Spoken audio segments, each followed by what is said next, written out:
আজ অঙ্কারনাথ ঠাকুরের ১৩৫তম জন্মদিবস।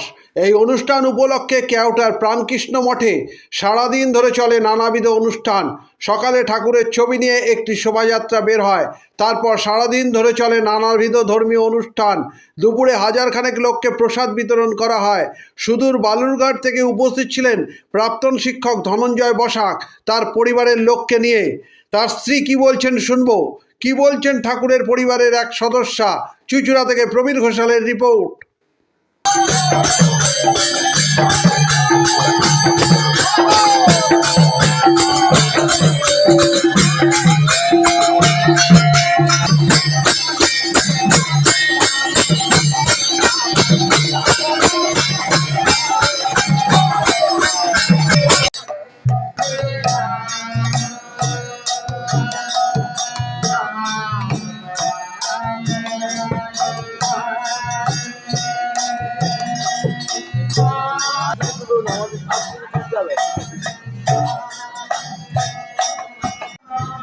সীতারাম দাস ওঙ্কারনাথ ঠাকুরের ১৩৫তম জন্ম শতবর্ষী এটা আমরা খুব আড়ম্বরের সাথে আমরা উদযাপন করছি। প্রতি বছরই আমরা এই দিনটাতে অপেক্ষা করে থাকি কবে এই দিনটা আসবে। আমাদের আনন্দ উৎসবের মধ্যে আমরা মেতে থাকি।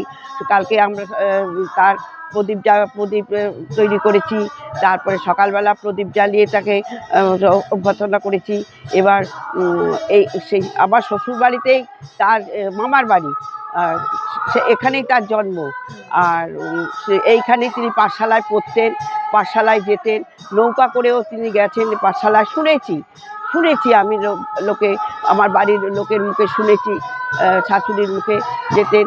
আমাদের এখানে বকুল গাছ ছিল, সেই বকুল গাছতলায় পাঠশালা বসতো, সেই পাঠশালায় উনি শিক্ষা লাভ করেছে। তারপরে ছোট থেকেই উনি মাঝে মাঝেই অজ্ঞান হয়ে যেতেন, যে ধ্যানে বসে তিনি অজ্ঞান হয়ে যেতেন। হ্যাঁ, সেই তারপরে এইখানে আশ্রম তৈরি হলো। হ্যাঁ, প্রাণকৃষ্ণ গুহা তৈরি হয়েছিল। সেই গুহা তলায় গিয়ে তিনি তপস্যা করতেন। তারপরে দেবী ব্যানার্জি। আপনি ঠাকুরের কে হন? আমি মামাতো ভাইয়ের ছেলের বউ আর কি। আমি সুমনা বসাক, আমি সচ্চিদানন্দ বসাকের মেয়ে। আমার বাড়ি ছিল বাড়ি মালদাতে ছিল। ডক্টর পিনাকি রঞ্জন রায়ের বাড়িতেই আমরা দীক্ষা হয় ৯ বছর বয়সে। তারপর থেকে তো আমার গুরুদেবের সাথে আর আসা হয়নি। তারপর উনি দেহ রেখেছিলেন আমার বিয়ের পরে, কিন্তু আর তো আসা হয়নি। এবার এসছি, একটু আনন্দ হচ্ছে এই আর কি, কিছু ডোনেট করলাম। এই যে ঠাকুরের যে এসছে ১৩৫তম জন্মদিন চলছে, ১৩৫তম কিরকম লাগছে আপনার? খুবই ভালো লাগছে। আপনি কোথা থেকে এসছেন?